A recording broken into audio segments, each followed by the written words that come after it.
Engie dont l'État est premier actionnaire, a annoncé vouloir vendre ses parts dans Suez, un tiers du capital.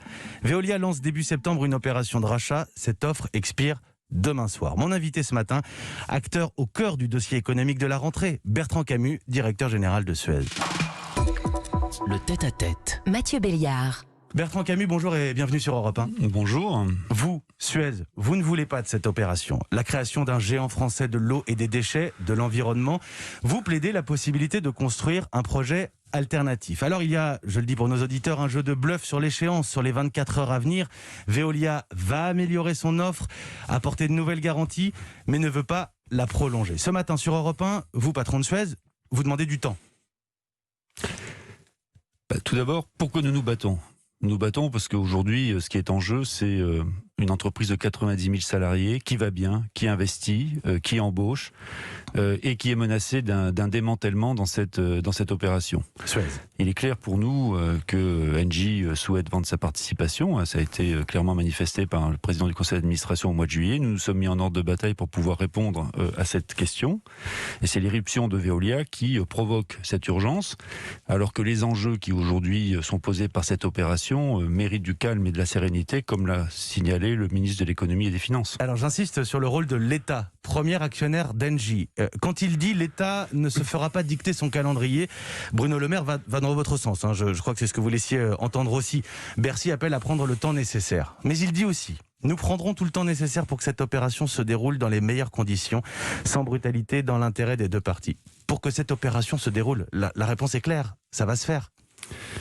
Il y a des questions de politique publique qui doivent être analysées, traitées dans l'étude de ce dossier. Et aujourd'hui, tous ces sujets-là ont été un petit peu mis de côté. Il y a fondamentalement la question de la concurrence.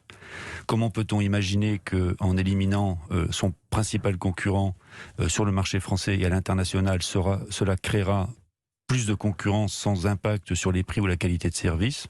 Bon, ce matin, vous nous dites que ça va faire monter les prix de l'eau. Soit la qualité du service baissera, soit les prix augmenteront.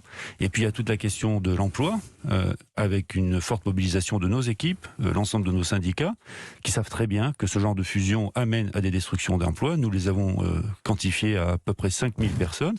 Et les engagements qui sont pris, en fait, ne pourront pas être tenus, même si il y a un souhait, parce que ça sera dans 3-4 ans et que l'ensemble des activités auront été cédées. Je reprends dans votre réponse. D'abord, la question du pouvoir d'achat du portefeuille des ménages. Le prix de l'eau ou de la collecte des déchets, selon vous, va augmenter, c'est inéluctable, ou alors la qualité du service va baisser? C'est la concurrence qui permet de maîtriser à la fois la qualité et le prix. Antoine Frérot, le PDG de Veolia, prend des engagements clairs, fermes sur l'emploi depuis le début. Il disait ici même au micro de Sonia Mabrouk le 3 septembre qu'il n'y aurait pas d'impact sur l'emploi. Vous n'y croyez pas? Et c'est pas lui qui devra mettre en œuvre ses engagements, puisque ça prendra 2 à 3 ans pour tout mettre en place, et que 75% à 80% de nos activités seront cédées à des tierces parties. Donc c'est ces tierces parties qui devront s'engager sur l'emploi. Il s'engage alors qu'il ne pourra pas rendre de compte, c'est ça? C'est ce que vous dites? Comment peut-il s'engager pour des parties tierces qui ne sont pas existantes aujourd'hui? Je voudrais qu'on soit très clair, parce que vous le savez, moi je le sais. Je voudrais que nos auditeurs le comprennent bien. Antoine Frérot écoute Europe 1 ce matin et il vous écoute attentivement. Vous êtes en train de dire que c'est un menteur? Je dis que même s'il est de bonne foi, il ne sera pas capable d'assumer ses engagements.